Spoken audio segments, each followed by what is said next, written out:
SAC, demain à 23 h sur Public Sénat.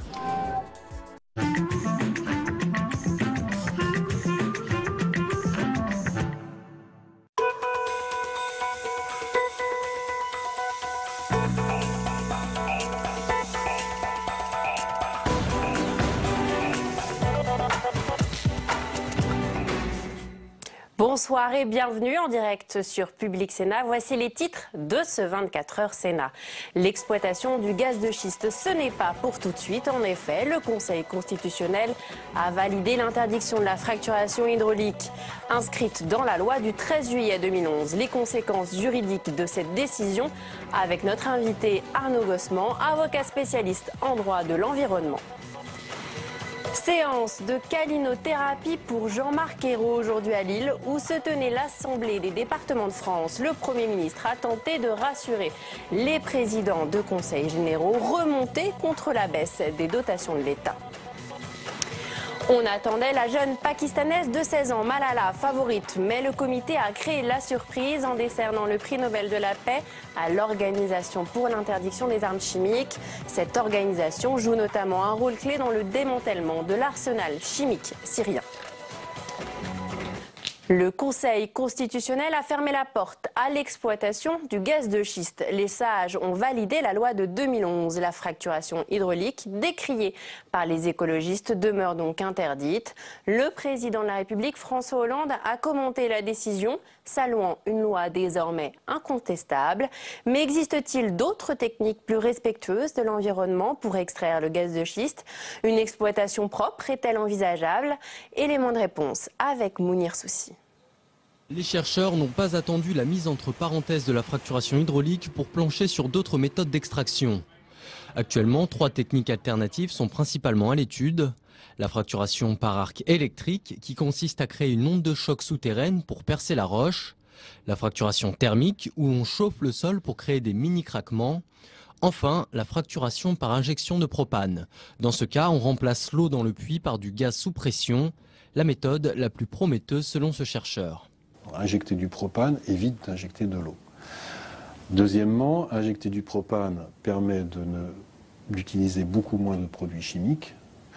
Et troisièmement, quand on injecte du propane, il est recyclé intégralement. Mais avant de chercher à extraire les hydrocarbures, les industriels réclament la possibilité d'au moins explorer les sols pour estimer la manne potentielle.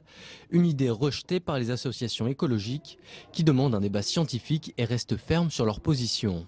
Pour l'instant, nous, on est opposés à toutes les techniques de fracturation.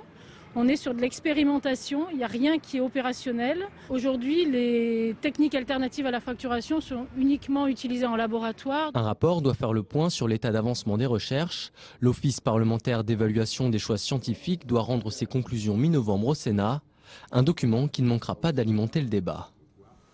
Les abattoirs GAD continueront à fonctionner, mais 889 employés vont être licenciés. Le plan de continuation vient d'être confirmé par le tribunal de Rennes. La société bretonne d'abattage, en redressement depuis février, a échappé de peu à une liquidation judiciaire.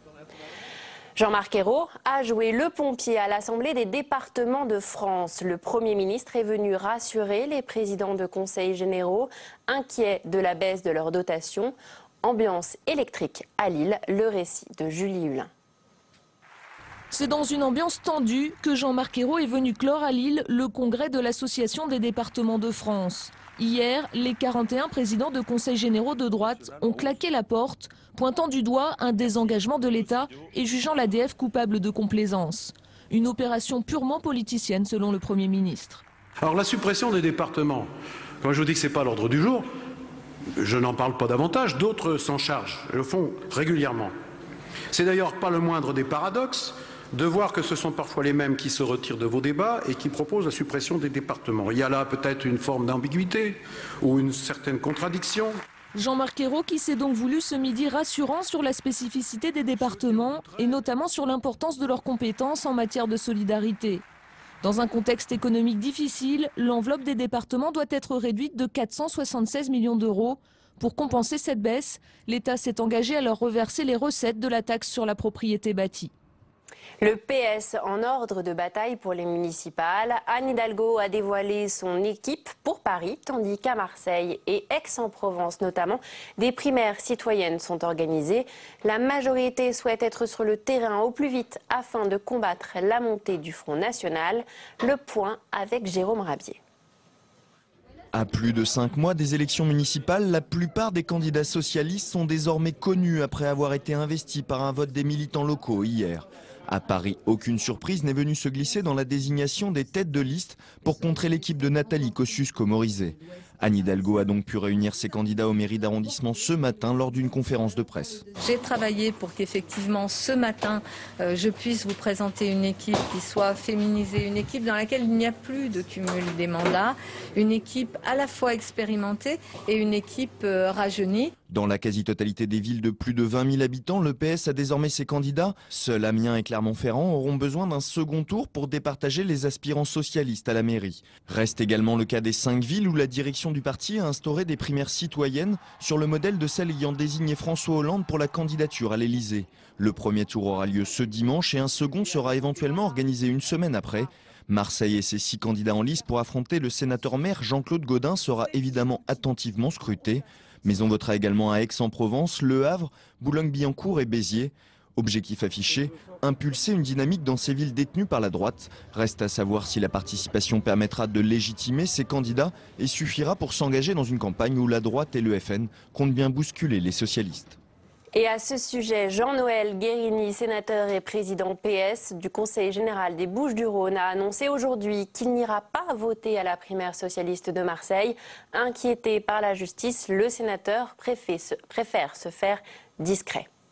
Et nous accueillons sur ce plateau notre chroniqueuse Tam Tranui. Bonsoir. Bonsoir Marie. Alors les maires justement sont vent debout à propos d'une mesure du projet de loi sur le logement de Cécile Duflot. Cette mesure, c'est le transfert du PLU des communes aux intercommunalités. Et cette semaine, le Sénat a modifié le texte. Que s'est-il passé ? Alors le PLU, qu'est-ce que c'est ? C'est le principal document d'urbanisme au niveau local. Le texte de Cécile Duflot prévoit un transfert obligatoire de cette compétence des mairies aux intercommunalités, c'est-à-dire l'échelon supérieur. Résultat, une véritable levée de bouclier des maires. Il faut dire qu'on touche à l'une de leurs prérogatives. Et cette grogne à l'approche des municipales, eh bien ça fait mauvais effet. Voilà Cécile Duflot qui tente d'éteindre l'incendie. Pas question d'ôter aux maires la compétence des permis de construire, a-t-elle déclaré, mais voilà, le mal est fait. Et cette semaine, le Sénat a modifié le texte. Que s'est-il passé ? Alors, mardi, réunion des différents groupes politiques du Sénat. Cécile Duflot se rend chez les communistes, puis au pas de course, la voilà chez les socialistes pour plaider sa réforme. En fait, elle cherche surtout à obtenir un compromis qui permette à tout le monde de sortir la tête haute de cette affaire. Ce compromis, on l'a découvert jeudi. C'est un amendement socialiste qui a été adopté en commission. Le transfert de compétences aura bien lieu, sauf si un quart des communes appartenant à l'intercommunalité s'y oppose. Le gouvernement, lui, a priori, se pliera à cette modification des sénateurs. C'est une façon pour la gauche de calmer les esprits des maires avant les municipales et de ne pas se mettre à dos les grands électeurs avant les sénatoriales. Affaire à suivre. Merci Tam. Saisi par une compagnie texane, le Conseil constitutionnel a aujourd'hui confirmé l'interdiction de la fracture hydraulique, technique utilisée pour extraire du gaz et pétrole de schiste. Pour commenter cette décision avec nous sur ce plateau, Arnaud Gossman, bonsoir, avocat spécialiste en droit de l'environnement. Mais d'abord, par téléphone avec nous, le sénateur UMP de l'Orne, Jean-Claude Lenoir. Bonsoir. Bonsoir. Bonsoir, monsieur le sénateur. Alors vous êtes favorable à l'exploitation du gaz de schiste. Une réaction à cette porte fermée par les sages ? D'abord, je suis favorable à ce que nous fassions des recherches. Dire que je suis favorable à l'exploitation, c'est au terme de tout un processus sur lequel nous sommes en train de travailler. Pour l'instant, ce que nous entendons faire, c'est que la recherche soit autorisée. Alors, moi, je prends acte de la décision du Conseil constitutionnel. Elle ne m'a pas vraiment surpris. Je pense que la procédure suivie par l'opérateur américain Schönbar n'était pas forcément la bonne. Je pense qu'il y en a d'autres, d'ailleurs, auxquels cet opérateur est en train de réfléchir. Maintenant, pour ce qui concerne ce sujet, en réalité, la décision du Conseil constitutionnel est un vrai boomerang dans la figure du gouvernement. Je vais vous dire pourquoi. Le gouvernement fait croire que cette loi interdit tout. La réalité, puisque le Conseil constitutionnel a validé cette loi, c'est qu'elle comporte un certain nombre de dispositions sur lesquelles, moi, j'interpelle d'ores et déjà le gouvernement. Tout d'abord, cette loi du 13 juillet 2011 n'interdit pas les recherches de gaz et huile de schiste dès lors que cela se fait sans fracturation hydraulique. C'est un premier point et là-dessus, le gouvernement est en contravention avec la loi, actuellement dans ses décisions. D'autre part, la loi demande la mise en place d'une commission nationale d'orientation et d'évaluation des techniques d'exploration et d'exploitation des hydrocarbures liquides et gazeux, autrement dit des gaz de schiste. Troisièmement, le gouvernement doit faire un rapport au Parlement sur l'évolution des techniques d'exploration et d'exploitation et de la connaissance du sous-sol français. Enfin, quatrièmement, cette loi dit que le gouvernement doit mettre en place un programme d'expérimentation scientifique prévu par cette loi.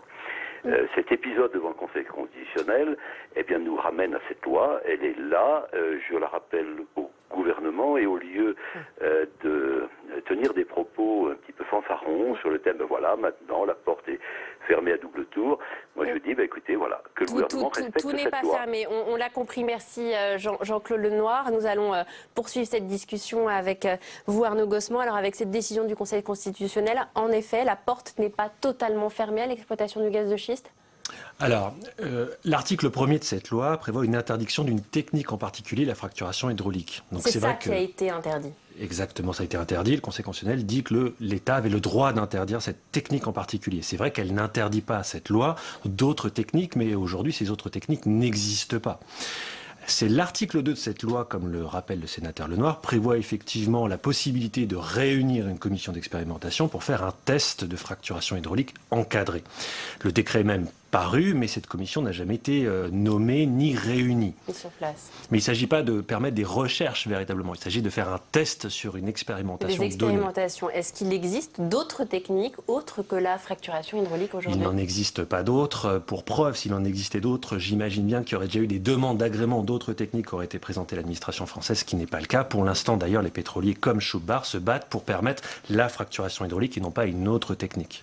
Par rapport à d'autres législations, d'autres pays européens, au vu de cette décision, finalement la France est peut-être un des pays les plus stricts concernant l'exploitation du gaz de schiste? C'est vrai que la France a une position un petit peu plus radicale que d'autres pays, puisqu'elle a carrément interdit la fracturation hydraulique. D'autres pays sont partagés entre une réflexion, c'est le cas en Allemagne, ils sont passés à l'exploitation comme en Pologne, avec aussi une grande déception par rapport à ce qui était espéré. Donc la position de la France pour l'instant est effectivement très claire, mais il n'est pas du tout interdit de penser qu'elle puisse se propager. On voit le Parlement européen qui devient de plus en plus strict sur la recherche et l'exploitation de gaz de schiste et qui soumet d'ailleurs à des évaluations environnementales ce type de procédé. On peut imaginer dans les mois qui viennent peut-être une uniformisation justement en ce qui concerne l'exploitation de cette source d'énergie?